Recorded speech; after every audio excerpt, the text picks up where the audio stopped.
Hello नमस्कार दोस्तों पूरी भोजपुरी इंडस्ट्री संशय में पड़ी है कि आखिर ये गाना कैसे लॉन्च हो गया समर सिंह का। वो तो जेल में थे दोस्तों। और ये जो फोटोज आप लोग देख रहे हैं आकांक्षा दुबे जी की, जिसमें सिगरेट पी रही हैं खुला खुला, ये सोशल मीडिया पर बहुत तेज़ी से वायरल हो रहा है दोस्तों। इनकी माँ बोलती थी कि मेरी बेटी नशा नहीं करती है।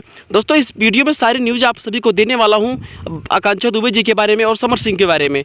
दोस्तों आप लोग यह न्यूज़ सुनेंगे तो बिल्कुल खुश भी हो जाएंगे, थोड़ा नाराज़ भी हो जाएंगे। तो प्लीज़ अगर आप लोग मेरे चैनल पर नए हैं, चलो सब्सक्राइब कर लीजिए, वीडियो को लाइक कर दीजिए।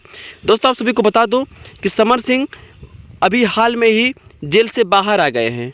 पहली न्यूज़ दोस्तों, जेल से बाहर आ गए हैं और सारी सिस्टम पहले से ही बनी थी और चैता गीत अपना वो वायरल कर ही दिए।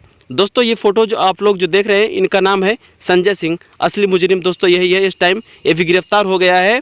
आप सभी को बता दूं कि जो नशीली इनकी फ़ोटोज़ वायरल हो रही दोस्तों, ये भी चीज़ सही है, लेकिन ऐसी नहीं करनी चाहिए। अब ये मतलब पुलिस प्रशासन पता लगा रही है दोस्तों कि आकांक्षा दुबे नशा करती थी या फिर नहीं करती। CCTV फुटेज भी दिखाया जा रहा है दोस्तों। तो प्लीज़ एक प्यारा सा कमेंट आकांक्षा दुबे जी के नाम।